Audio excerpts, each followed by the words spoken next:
Hello, this is Hammering the Premier League. My name is Jack, and this is my co-presenter, Charlie. Hello. We've got a great show in store for you today, so just kick back, relax, and enjoy the episode.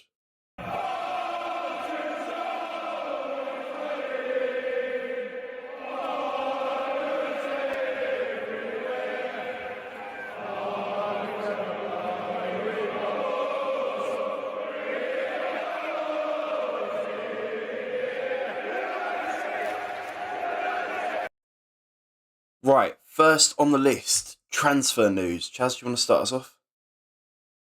So it was confirmed the other day Saad Benrahma left the club and signed for Lyon on what I think was a 3-year deal.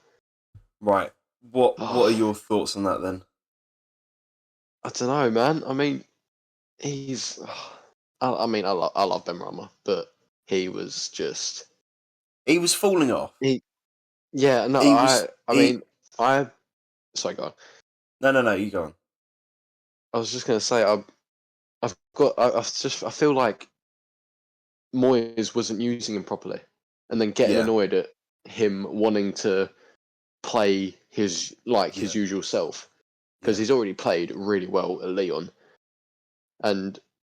but we signed him for 30 million, and we've got half of that back, so it's just. I would have liked to get more out of that deal, to be honest. Yeah, definitely. I mean, seeing the way that he did perform at Lyon just kind of put things into perspective, where it was like we weren't using him the right way, and I feel like that was because of Moyes and maybe maybe some of the backroom staff as well. But we've got to move on. West Ham have released 2 players, including Divin Mubama and Ben Johnson. Johnson later released a goodbye message, and he said, and I quote, "West Ham will always be a part of my life which I'll remember with fondness and a lot of love. I've developed into a young man and a better player because of West Ham." What do you think, Charlie? I do want to add on to that. It was actually confirmed this morning that Johnson has signed for Ipswich on a free transfer. He did. I personally think that's a good move for him. I would have liked to keep him, but Ipswich is a good move for his career, because I think he'll get a lot of game time there. I mean, and that's obviously what he wants, isn't it? They say released 2 players, but it weren't the club's decision. It was Johnson and Mubama both turned down contracts that the club had offered. So they weren't. It comes down to game time, to be fair. Yeah, I mean, I don't blame him. Like, I think the way that David Moyes used youngsters has really not helped them in their career. I think both of them won't reach the full potential that they could have. So I think I don't blame Ben Johnson especially and Divin Mubama for leaving. I've always thought Mubama was a great player. I mean, Jack, I do not shut up about how good I think he is, but it's like me with George Earthy. Yeah, but I'm annoyed that Moyes didn't use him, but he's gonna go off, and I think Ipswich would be a good signing for him as well, to be honest, because he looks like a better Antonio. Obviously not at the moment, but I mean, like, he's got the same traits as Antonio. He's strong, he's fast. I mean, we haven't seen enough of him for him to but I mean, he could develop into a bigger, better Antonio. I do want to see, and this is either going to make me look like a massive knob or like a good opinion, but I personally think Antonio may be club legend. In my opinion, Antonio is a club legend. Because I've got to say, mate, I do agree with you partially there. Yeah, because if you look at what he's saying in interviews, if you look at what he does on the pitch for us, the amount of passion that he has for his shirt is just so extreme. How can you not? It's he does remind me a bit like Deckers. Does that make sense? He's not Deckers, obviously, but he does remind me of Deckers. I mean, obviously Antonio is our top scorer in the whole Premier League. Like in our history in the Premier League, he is our top scorer. I mean, to add like a nice touch to it, he scored the first ever goal at Tottenham's new stadium as we beat them 1-0. Yeah. Which, you gotta love that. Yeah. But I do think during lockdown, because we only had one striker, him obviously, I think he was just a bit like, no matter how I play, I'm gonna play the next game. So it didn't really. So I think he did go through a phase of like, not really. If he wasn't up for it, he wouldn't really be bothered because he was like, I'm gonna play the next game anyway. So we've got no other strikers. But then once Moyes transitioned Bowen into a striker, I think he was starting to be like, okay, I've really got to fight for my position now. Yeah, I mean, he has talked a lot about mental health, Antonio. So he has really struggled with that aspect of, I've got to get in a good performance here because otherwise I'm not going to be here for next game. I think we've kind of gone off track a little bit. Right back, who would you sign? And young striker, who would you sign? Oh man, right back. I don't know. There's not many options for right back nowadays. No, you know what? really. I do want to say something, but it's gonna be it's gonna be one of those things where it's like really stupid. Yeah. I think I'd like to see Rico Lewis in a West Ham shirt. You're just a massive Rico Lewis fan, though. I mean, I'm not. Don't get me wrong. He's good, but is he left back or is he? He's right back. Yeah. He's a great person to like have on the team. Do you know what I mean? Because he's young. He's I think I know this sounds a bit stupid because I've just said sign him for right back, but he does look an awful lot like a midfielder to me. But I don't know. Maybe that's just my. Is it a bit like What's it a bit like Trent? Oh, like he's classed as a wing back, but he's better at centre mid. Yeah, I think that's it.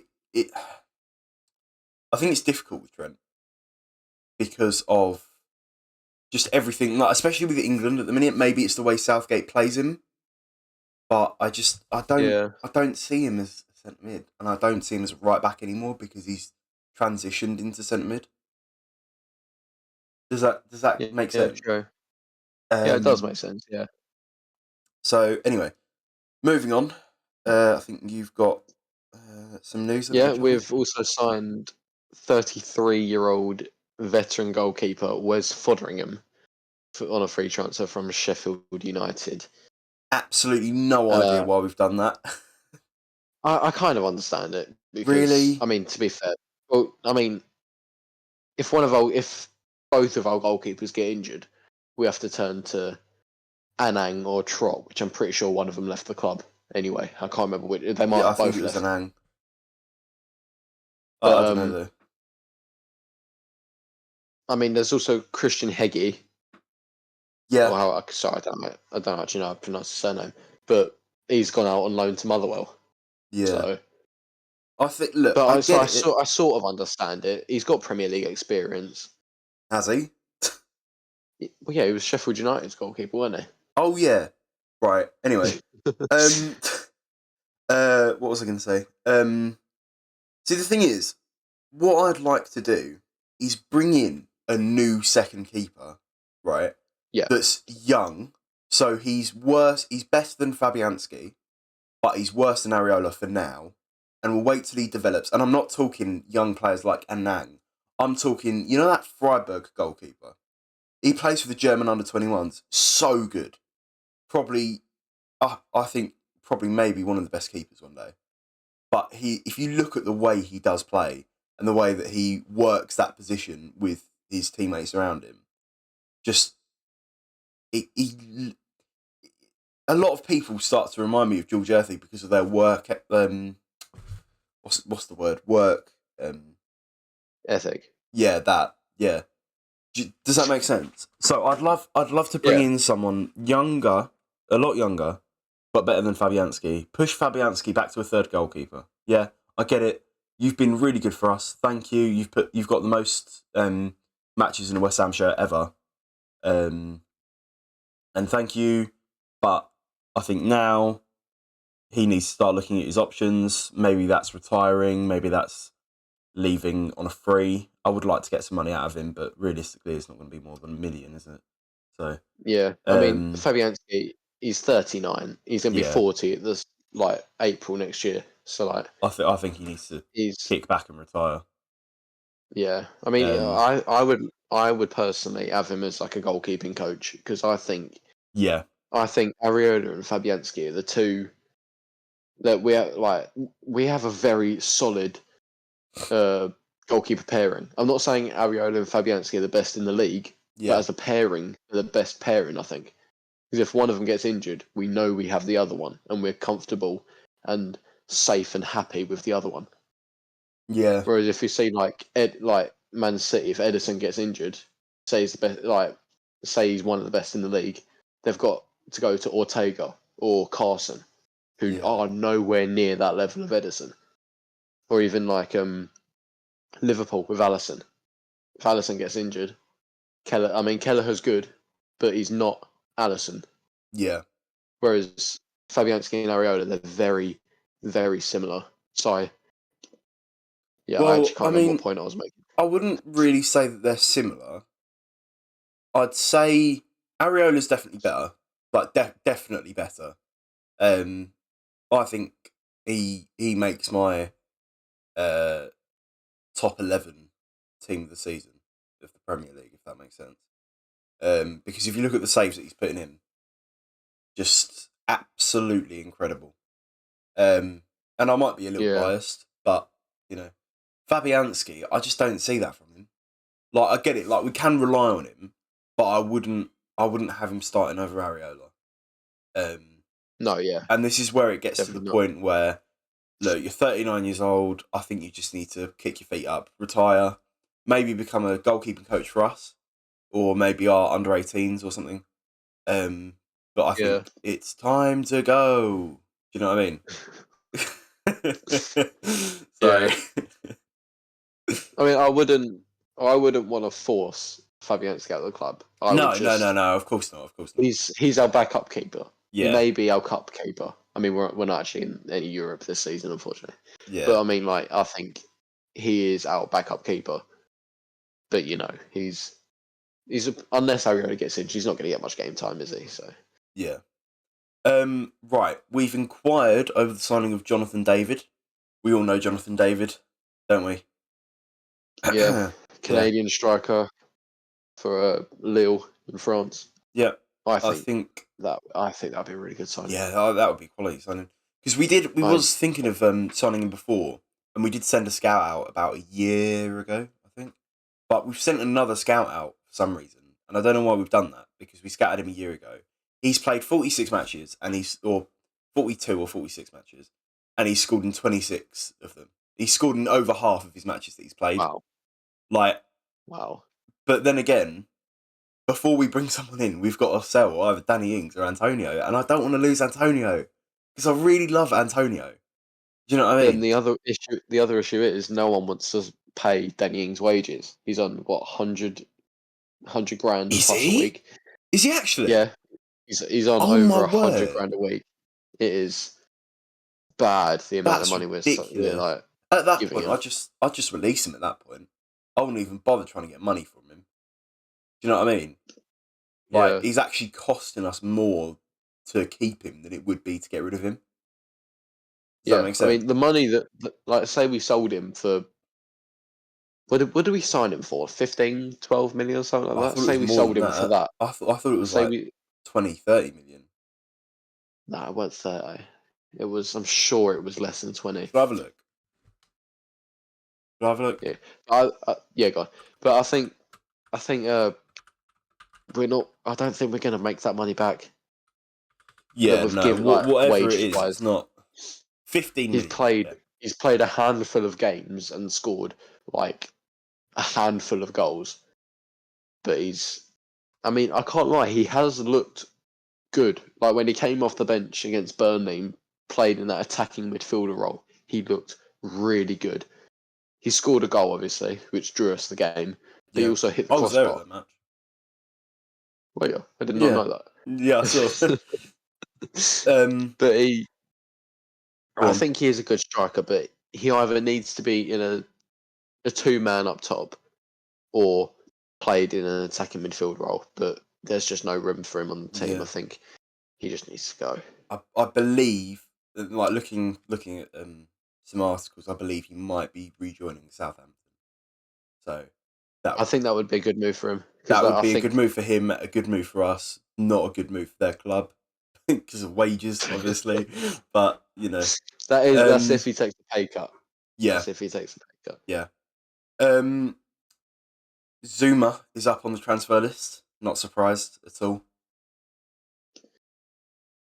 Charlie, would you? Yeah, I mean, I don't know. His knees are gone. His knees are gone. He needs to get out. I'm sorry. He's a great defender, but he limps. He actually how can? I know obviously he can't help it, but it's like he's not there. His body is not there. Yeah, I mean, he's a really good defender, but if you can barely walk, how are you gonna chase after Haaland or Højlund or Havertz? Like he's not gonna be able to do it. Yeah, I mean, who would you bring in? I don't know. I think Max Kilman looks really good. I want to sign him. I know we've had a bid turned down, but we put in another one for a player as well, a player swap. We don't know who it is. I believe it might be Maxwell Cornet, which would be good for him. Very good for him, because realistically, he's not going to get playing time. Yeah. Right. But on to our next segment. Hang on. Sorry. I've just got a news thing pop up that we have just signed Zimbabwean teenager David Chiguada from Man City. Have we? Yeah. Do we know much about him? He's 16. Right. Played for Blackburn before moving to City 2 years ago. That's about it, really. Oh, okay. Well, there you go. You heard it here first. Yeah. Hammering the Premier League. Right, on to our next segment, manager talk. So this is the bit where we talk about a bit about the new manager. Julian Lopetegui, and thoughts on David Moyes. So I think we'll start off with David Moyes. Look, my opinion, he was probably one of the best managers we've ever had. No, I'm going to go on a limb and say the best manager we've had. Well, his tactical style may have been outdated like 20 years ago. Very outdated, But but during lockdown, when we had nothing else to do, it was always a joy. It was a joy watching us play, getting into Europe after almost getting relegated the season before, getting into Europe 3 years in a row, winning the UEFA Conference, and he signed club legends, hasn't he? Like Jared Bowen, Edson Alvarez. Maybe not a club legend, but he is very good. Souček, Paqueta, Kudus. Areola. Areola. I think Paqueta and Kudus were Tim Starton, weren't they? Kudus was. Yeah, I think I mean, I know Kudus. But everything has to go through him first, anyway. So. He approved it. He let it happen. He did let it happen. He came to his senses. Yeah, he did finally. He let us sign a good Yeah. player. But I appreciate what he's done. Yeah. The last season was a pain to watch. It was a pain. Yeah, I mean, obviously, watching Kudus, Bowen, and Paqueta link up, that was magic. Oh, that was just. You could me and you went to a few games, didn't we? The Arsenal game in the Cup, which was 3-1, and the Wolves game 3-0. And I went to the Freiburg game as well, 5-1. But I mean, we're talking about the highs so much, we have to remember the lows. I mean, it's a shame that we have to remember the lows. I want to be able to remember him for winning us our first trophy. So do I. But the thing is, we 40 just years. can't. We just can't. But yeah, it's. I mean, I'm always going to look at him as our best manager unless Lopetegui goes on and like wins us, like gets us consecutive Europe. We're challenging for the title, which I know that's a lot to ask. No, I don't mean immediately, but I mean say in the next 3 or 4 years, and we're challenging for the Prem. Yeah, I think I mean, the thing Lopetegui could overtake Moyes in the. Obviously, we'll find out, won't we? But the thing I is, think with Moyes, he's gone. Yeah, he's done for. Yeah. But no, I was going to say, I mean, I appreciate what he's done, and like it was time to move on. It was time. I think everyone knew that. So yeah, I think even him deep down knew that. Yeah, I think what it was though is he didn't, for his pride, he didn't want to resign. Yeah. Which I understand that, to be fair, but I mean, well, he's gone now, so fresh start. Yeah. Julian Lopetegui. I do think this might be a good transfer for him. Because West Ham are a sleeping giant. Let's be honest. We must have 100 million in the transfer budget at least. Our owner's a billionaire. Yeah. Like, look at the players we've got. Like, those are world class players that we've got. The like players Kudus we've got should be getting consecutive Europa League pushing I'd for say Champions consecutive. League. So yeah, exactly. Like this. That is the quality of our squad. It just needs a rebuild. That's all it is. Yeah. Like, a rebuild means getting rid of Zuma, Soufal, who else? Ward-Prowse, maybe. I think Ward-Prowse is I wouldn't have Ward-Prowse as a starter, but I think he is. He's a nearly useful player 30 to have. though. Yeah, but he's still in his prime. I know he hasn't scored a free kick yet for us, but when he does, yeah, whenever he does it, it equals David Beckham's record. Yeah, I can never remember if it's equals or overtakes. But no, I think it's equals. I think you're right. I think it is equals. Yeah. Yeah. Right. You did a little bit of research on Lopetegui, didn't you? So I mean, if you don't know about Lopetegui, he's 57, Spanish. I don't know if that's actually information that you need, but used to play for Real Madrid, Barcelona, Rayo Vallecano. I don't think he was a big player for Barcelona and Real Madrid because I've never heard of him until now, obviously. But I think he really shined when he was Sevilla manager 2019 to 2022, where he won the Europa League. Yeah. He was also Spanish manager, as well as Spain under-21, under-19, and under-20 manager, which he won the under-21 European Championships and the under-19 European Championships. He obviously was Wolves manager most recently, but reports say that he didn't last very long. Well, no, he lasted almost a year at the club. He managed 27 games, just under a season. So, yeah, I can't actually remember why he left. I don't know if he was left, if he left or was sacked. He left because he was unhappy with the amount of money in the transfer budget that he wasn't given. Because in contract talks, it was said that he would need to rebuild the team, and that he'd be given a transfer budget to do that, but he didn't. He wasn't. Sorry, he wasn't given a good transfer budget. And I think he kind of butted heads with the board over it. So, yeah. Which makes sense. I mean, if you're told to rebuild a team but then not given any money, that's going to annoy you. We've all done it on Football Manager. We've been told, we want to rebuild the team, but you're given like a £500 transfer budget with like a £2 we want to wage fight. We budget. want to fight for Europe with Ipswich who've just been promoted. Yeah, exactly. Right, moving on. I want to talk a bit about George Earthy. Oh, here we go. Just like everything about George is Georgie. That's what I'm going to call him, Georgie. Oh no! Oh no! Oh Everything no! about Georgie is just Georgie so. Earthy. No, just Georgie. Okay. Yeah, sharp. Everything about him is just so like. Do you know what I mean?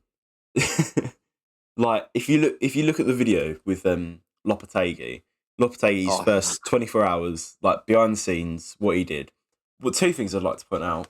One, I don't know if he was doing it just for the cameras, but he did seem very, very, very passionate about everything. And second, George was training on his own. Now, if that doesn't tell you that he's motivated, what does? Do you know what I I mean, yeah, mean? you got to hand it to him. That is pretty special. What he was doing, That is training very by himself special. on his Yeah, day off. I've That is pretty I've fair been play to him. I've been to see George Earthy's both of his debuts. The Premier League one, where he had that unfortunate accident, which was absolutely terrifying. I don't think I've been more scared of anything really. That was really like you saw him fall to the floor, and then before the ref had even said, "Can the medics come on?" You'd see Alvarez standing over him saying, "Come on, come on, come on!" Like to the medics. And like seeing the stretcher, I just thought, wow, like this could be Yeah, career ending. Like that was terrifying. And the Fulham fans were awful. Like the stuff they were saying, like it's just that is so disrespectful. How can you say some of the stuff that they were saying disgusting. about a 19-year-old boy laying on the floor unconscious after hitting his head? How can you say that? It's disgusting. Like we're West Ham. Look at West Ham. We're awful. But like even we wouldn't do that, would we?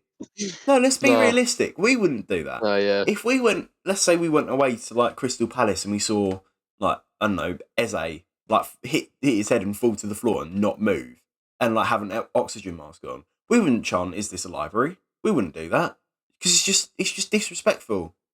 Do you know what I mean? Like, yeah. what kind of person do you have to be to do that? Anyway, sorry, I love it. we've gotten a bit off track. A bit, yeah. Yeah, right. So that was our West Ham segment. Now, because the transfer window and the Euros are on, we've had to kind of shake up the episode a bit. And now we're going to do a Euros segment. So now we're going to talk about Gareth Southgate. Then we're going to talk about the performance of England, the predictions, and other teams. And then we've got a little surprise. Well, Charlie's got a surprise for me after this. So, Charlie, what do you think of Gareth Southgate? Moyes 2.0. Moyes 2.0. I'm saying it. Massive Moyes 2.0. Yeah.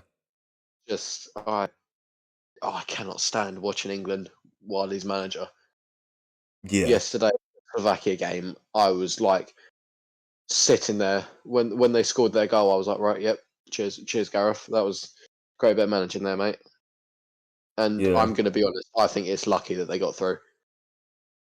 Bellingham Yeah. scored a great Very goal, lucky. which I'm going to hand it to him.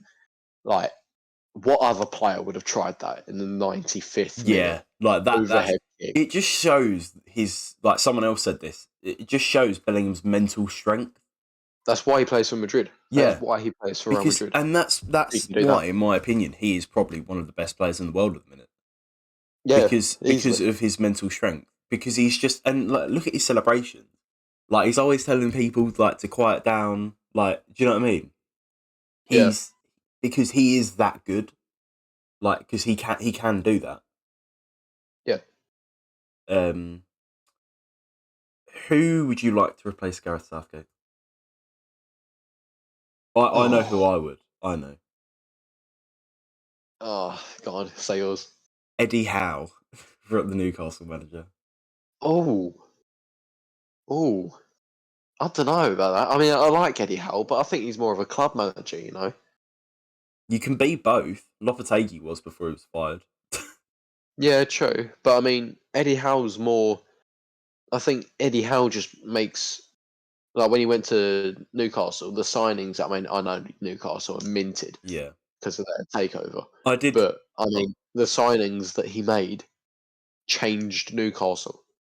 Yeah. Like bringing in Isak, bringing in Gordon, bringing in, I can't think of the other players he signed. Did he sign Joe Linton? No, he didn't sign Joe Linton, but he changed Joe Linton. Yeah. He played him centre mid instead of striker because he was a shocking striker. He was awful. He could not hit a barn door. But who else he so it was that other Brazilian centre mid. My mind has just gone blank. Something. Paqueta's, mate. Yeah, Paqueta's, mate. I can't think of his name. Yeah. Well, but the thing is, I did see something. Everyone knows who we're talking about. Gutierrez, something. I don't know. But I did see something saying that Eddie Howe wasn't bothered about, because we have approached him apparently. And I think it's more about money for him than what club. Yeah. So, and obviously England manager, you're gonna get an unfathomable amount of money from that. Especially if you win cups. Do you know what I mean? Which I think he has definitely got the ability to do. Much better than, like, Southgate has been the best England manager we've ever had, but it is time to go. It really is like Moyes. It really is like Moyes. He's the best manager that we've ever had, but it's time to go now. Like, you've come to the end of it. Move on before your reputation becomes, when you think of him. Like, when you think of him, leave before it becomes bad. When you think of him, leave before it's so bad that your reputation goes. Yeah, exactly. So I've just looked up managers that don't have jobs. Yeah. And first of all, in the past year and a half, 4 Chelsea managers have been and gone. Yeah. Which is Lampard, Potter, Pochettino, Mukiele. Oh yeah, I forgot about Lampard. Makalele, that's his name. He's gone to Saudi Arabia, hasn't he? Who else? Lampard. Makalele. Oh, Lampard. Yeah. He did take a job over there. I thought it was Gerrard. Oh, yeah, one of them. Yeah, but I think Potter could be England manager. Could. Yeah, maybe. Lampard is out of the picture. Oh, 100%. No, never. Never. I wouldn't let him go anywhere near a manager's office. Yeah. What do you think of England? But yeah. Oh, mate, do not get me started. Like, let's not talk. Let's try not to talk about the tactics. Let's talk about the players. Oh, don't get me started about that either. Saka, honestly. Like, and this is a biased opinion. This is a biased opinion. You know, he dropped to left back for us yesterday. No, it's a biased opinion, but also not. Saka has been horrible this past 4 games. Horrible. Yeah. Like, honestly, Can I say something? He winds me up. He does. Saka played better at left back than Kieran Trippier last night. I think you should play left back because he started off as a left back. Yeah, Saka did. I think we should start him as a left back, and then we can put Cole Palmer on. Because if you look at Palmer, like, the chances that he's creating, oh my word! Yeah, like, I think even when Eze came on, I think he was doing bits. And Ivan Toney, like, he was such a danger in the box. Like, start him over Kane. I know Kane scored. He was more of a threat than Kane was throughout the entire game. Yeah, I mean, like, we've said this about Jared Bowen. Like, when he came off for Saka, like, what, the first or second Euro game, like, in those 15 minutes, he did so much more than Saka did in the first half and half of the second half. Do you know what I mean? Like, our subs have made such an impact that we need to start making subs at half time. Do you know what I mean? No, like, that also annoys me. Southgate doesn't make. I know, like, you know how Moyes wouldn't change the team until the 60th minute, and it'd be run out of time. Southgate waits until the 70th minute. Yeah, every game. Right, you've got 20 minutes, lads. Go make a massive difference. Let's turn this 1-0 loss into a 2-1 win. Granted, they did it, but it took extra time and a bit of magic from Bellingham. But I don't understand why not make subs at half time. The team were awful against Slovakia. Did not deserve to win. Yeah. They did, luckily, but they did not deserve it. Who are we playing in the quarterfinals? Switzerland. Oh yeah, we've lost. Right. Anyway. Yeah. I don't even want to talk about that, to be honest. I don't want to talk about it either. So let's just move on. Right. I believe this is the game segment. Charlie has decided that he's got a game for us to play, and whoever loses has to do a forfeit. And I don't know what the game is. So you don't have to do a forfeit if you don't want to. Oh no, we'll do the forfeit. It makes it more interesting. All right. Are you scared that you're going to lose? Is that what it is? No. Right. Go on. No. Let's hear. Right. Hear I call this hammering the Euros, and it is West Ham players that have appeared in the last 3 Euros. Oh. There have been. Sorry, I just had to quickly count. There have been 10 West Ham players that have appeared in the last 3 Euros. So 2016. Ex-West Ham? Or no, current? Players that were at West Ham at the time. Okay, so that rules out the Ukrainian bloke. Obviously, Soufal, Souček, and 2020. Give me a second. Give me a second. So 2016, there were 4 players. 2020, there were 4 players, and 2024, there were 2 players, or are 2 players. What? No, it's got to be. No, I mean different players. Right. Because there are a few players that have played in 2020 and 2024 whilst at West Ham, but I only count one the first bit is different players. There have been 10 different players in the Euros. Okay. So you just got to see if you can name them all. Oh, okay, so we've got the main 3: Soufal, Souček, and Jared Bowen. Yes. Rice. Yes. This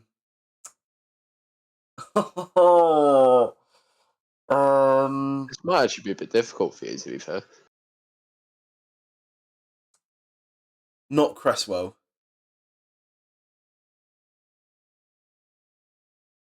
Oh, you're just gonna go silent. I'm not gonna say anything.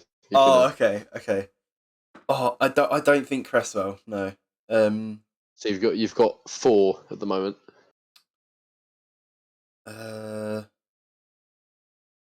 Fabianski? Maybe Fabianski. I need to go back a bit, don't I?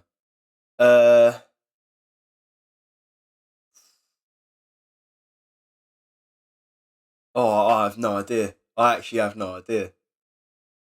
Think about it. Is it really obvious? 2 of them are pretty obvious. You haven't got. So at the moment, you've got Bowen, Soufal, Souček, Rice. That's what you've got at the moment. Those are the main. Those are the really obvious ones, though, aren't they? Those are the those are the ones that you should be getting, which you've already got. But there are 2 other players that you should be getting as well. To be fair, if you really thought about it,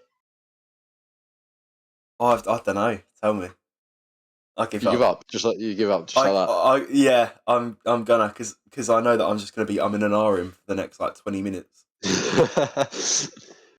You should consider yourself lucky that this only took me 2 minutes to make. Right. Okay. Otherwise, I'd be pretty angry. But so you got Bowen, obviously 2024. Yep. This year, Soufal, Souček, Rice, which all made their first appearances while playing for us at 2020 Europe. Obviously, Rice got to the final with England. Areola this year. Oh no! I was gonna say Areola as well. And you said. Wait, no. But he didn't make his debut. He's in the squad. Oh, okay. Oh, we're not talking about people that. Oh, okay. Right. Anyway, but unless actually, I don't count Areola. Okay. So there's not. You got 4 out of 9. But you said don't count that Ukrainian Donny, whatever you said. Yeah, Yarmolenko, 2020. No. Got Ukraine to the quarterfinal. Oh, for no, flip's sake. you didn't get any of the 2016 players. Oh yeah, no, So of course I'll I tell you didn't. those. I was So like, Ogbonna. really? He made one appearance for Italy in a 1-0 loss to Ireland. Oh. Going on to Ireland, Darren Randolph. Right. Who was knocked out by France, who played for France, Dimitri Payet. Oh, Payet, of course. Who got team of the tournament, by the way. Obviously got France to the final. And you might not even know who this player is. I'm not sure. James Collins. No idea. The bald one with the big ginger beard. Oh, Welsh. Yeah. Got Wales to the semi-final. But Yeah. That's got 4 out of 9. To be fair, my old West Ham knowledge isn't that good. Yeah, your ball knowledge is like last year or two. Yeah. Yeah. Right. What? I think, is that it? Have we done it? Have we just done the first episode of Hammering the Premier League? I don't know. Have we? I think we have. I don't think we've got anything else to talk about. Oh. Are we doing We'll do forfeits in the next episode. Yeah. Yeah, I'm not sure how we'd work out forfeits. I'll have to think about that. You'll have to think about that. Right. Wait. So technically, because you didn't get them all right, have I won that round? Yeah, you have won that round. Yeah, I've won that round. Okay. But next week, tune in because I'm gonna make the hardest game ever. You're not gonna be able to think of one. I'm not gonna be able to think of one. No. Right. That's the end of this week's episode. We'll be back next week. Let us know what you think about what you've heard, and if you'd like to hear anything else in the comments. Charlie, you've been a great co-host. Thank you for. Oh, right. Okay. Yeah. We'll. Thanks for tuning in. We'll see you next week.